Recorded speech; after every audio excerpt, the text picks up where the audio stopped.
If you watched the previous video, we were doing tapping across two strings. Now, in that video, I was demonstrating how to tap out the E minor chord in two separate places.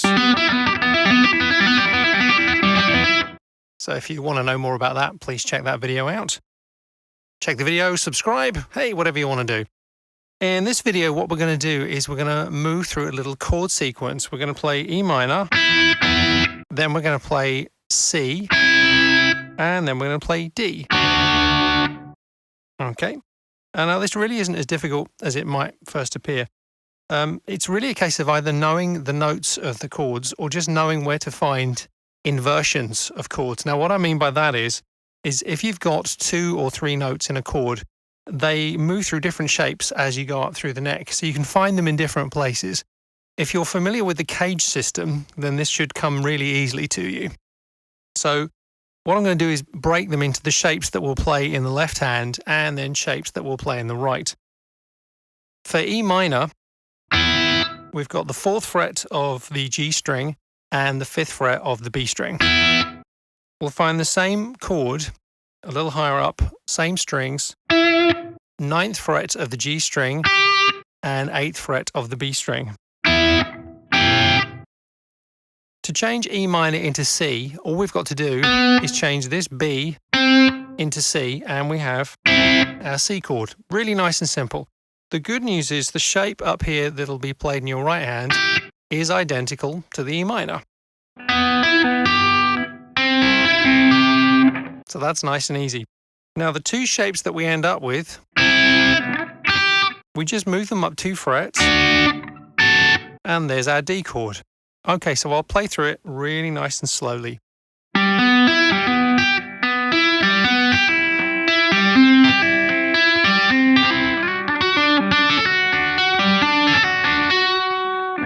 Okay, so now I'll just quickly explain what I'm doing. I start off on the G string, and it's just like a normal triad triplet tapping lick. So you get G, B, and then the E here. But then rather than just keep that going, so play it first, and then I replace the top note. So instead of the E that's here, I'm going to play the G that's over here on the 8th fret of the B string.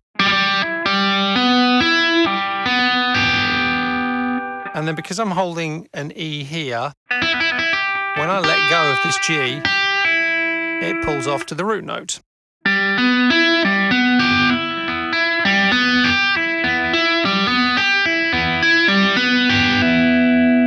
Okay, to turn this into C, I'm just going to move this B up 1 fret. Right hand is still exactly the same.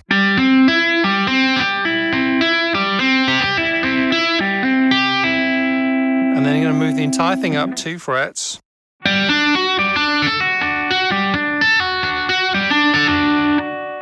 Now, technically speaking, if I'm playing a D chord and I've got this open G in it, what I've got is G, D, and F sharp. So technically that's an add 4 chord.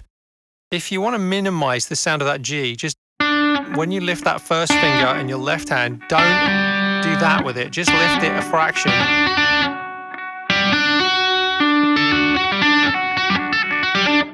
Just bounce it a little bit rather than doing that. It'll lessen the sound of it and it won't be perhaps quite as distracting. Okay, so let's move it up to speed.